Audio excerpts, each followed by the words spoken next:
Hey, good afternoon. This is Kim Bellafato from the Madison County Public Libraries, here to introduce our newest friend, Orville the corn snake, who will be shown to you by our friends at Balsam Mountain Trust and their AmeriCorps volunteer, Nicole. And if you'll hang out after that visit, I've got kind of a fun story to read you about a boa and his birthday party. So I'll see you afterwards. Bye-bye.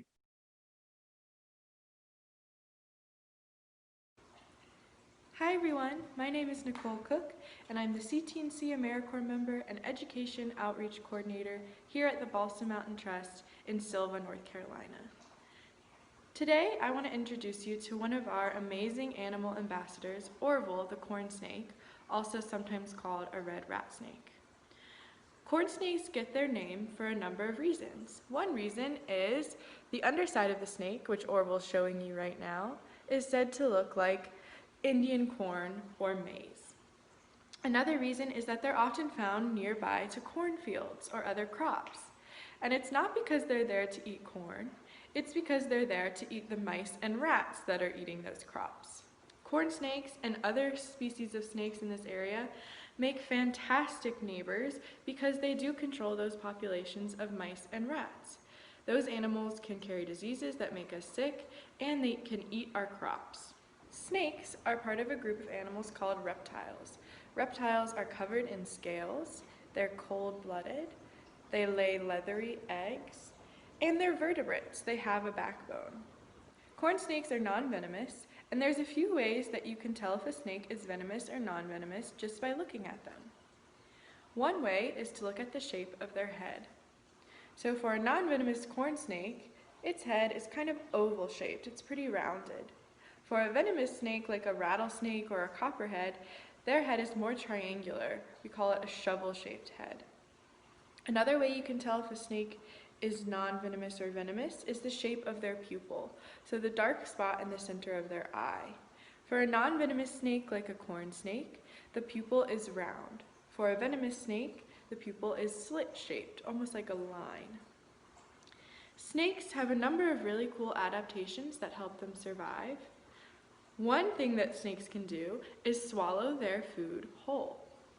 And not only can they swallow their food whole, they can swallow something 3 times the size of their head. That's like us swallowing a huge watermelon whole. And the reason snakes can do this is because they have an unhingeable jaw, so they can open up their jaw much wider than we can. Snakes also have to shed their skin each time they grow. So their skin is covered in this nice layer of protective scales. These scales can also help them grip, especially on their underside for climbing. But each and every time that they have to grow, they have to shed all of their scales. Snakes even have a scale that goes over their eye. A snake could win a staring contest with every person in the entire world because they don't have eyelids, so they never close their eyes. Instead of an eyelid, they have a protective scale. I hope you enjoyed learning a little bit about snakes and meeting Orville the corn snake. Thank you for watching. If you'd like to learn more about snakes or read some fun stories about these amazing animals, remember to check out your local library.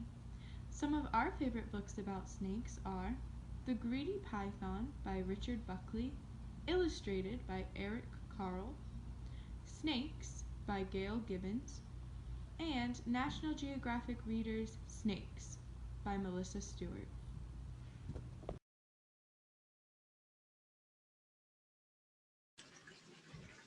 Well, hey there, we're back. I hope you enjoyed that visit with Orville. Pretty cool, but I'm going to admit I'm not much of a snake fan. I'm going to share a story with you today called Boa's Birthday. So let me real quick do a couple clicks so I can share my screen so you can watch it with me. Here we are, Boa's Bad Birthday by Jeannie Willis and Tony Ross. There we are. It was Boa's birthday. It was going to be the best one ever, or so he hoped. He invited his friends. They'd all bring him presents, wonderful presents. Or would they? Well, orangutans was enormous. Oh, please don't let it be what I think it is, thought Boa. But it was. A piano. Boa couldn't play it. He had no fingers. Well, it's the thought that counts, said his mother. Orangutan clearly hadn't thought very hard, but maybe Monkey had. He was clever. Or was he? His parcel, it looked very interesting. You'll love it, said Monkey, but Boa didn't. It was a pair of sunglasses. Everyone's wearing them, said Monkey. But Boa wasn't. They kept slipping off. He had no ears or nose. Thank you, said Boa. They're lovely. But secretly, he was deeply disappointed. Third time lucky, said his mother. Jaguar arrived with a neat package. I hope you like them, he said. Boa hoped so too. He could hardly wait to unwrap it. I thought they'd be useful, said Jaguar. But they weren't.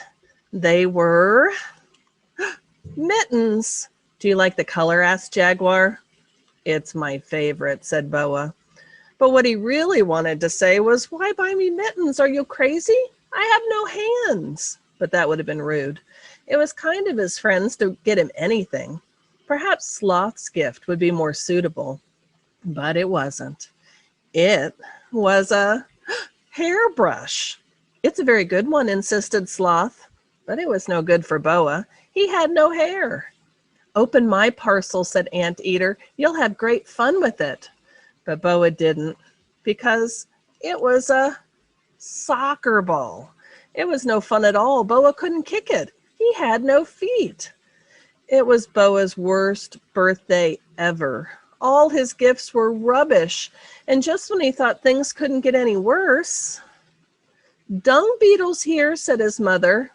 Oh, I bet her present is a pile of you-know-what, thought Boa. And he was right. But he was also wrong, because in the dung ball, there was a seed. And when it rained, it sprouted.